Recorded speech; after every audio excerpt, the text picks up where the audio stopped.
আসসালামু আলাইকুম। সবাই কেমন আছেন? আজকে আমি কিছু ব্যক্তিগত কথাগুলা শেয়ার করি আপনাদের সাথে। যার ভালো লাগবে সে আমার কথাগুলা অবশ্যই শুনবে। তো অনেকে আমাকে কমেন্টে বলতেছেন, আপু আপনি কেন পাতা দিয়ে রান্না করেন? আবার অনেকে বলেন আপনাকে ঘর বাড়িতে মানায় না। ইস, আপনি কত কষ্ট করে পাতা দিয়ে রান্না করেন।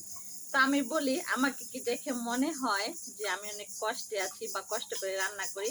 ব্যাপারটা সেরকম না। আমি আপনাদের বলি, আমার শ্বশুরের অনেক বড় জায়গা, ওইখানে অনেক গাছগাছালি, সেটা আমার ঘরের সাইডেই।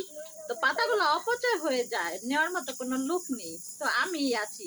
তা আমি আবার অপচয় করতে জিনিস পছন্দ করি না। আমি যদি 12 মাসও গ্যাসের চুলায় রান্না করি আমার কোনো সমস্যা হবে না। তো ওই যে বললাম, অপচয় জিনিসটা আমি পছন্দ করি না। এর জন্য আমি পাতা দিয়ে রান্না করি। আমার গ্যাসটা সবই আছে, আমি কোনো কষ্ট নেই। তবে একটা জিনিসের একটু সমস্যা আছে, সেটা হলো আমার পাকা করা ঘর নেই। এর জন্য আমি ক্যামেরার সামনে দেখাই না। ওটাও হয়ে যাবে, সবাই দোয়া করবেন। ওটাও একদিন আপনাদের সাথে শেয়ার করব। আর আমি আমার বিয়ের পরে থেকে আমার স্বামীর সংসারে আমি কোনো কিছু কষ্ট করিনি, বুঝতে পারছেন? এটা দেখেন না, আমি রান্না করতে গেলে ধুমায়, মানে পাতা পুতা দিয়ে তো রান্নার অভ্যাস নেই। এর জন্য যে ধুমায় আমার অনেক ভালো লাগে, মজা করে রান্না করি। ধুমায় আবার জলে, ধুমার জলে।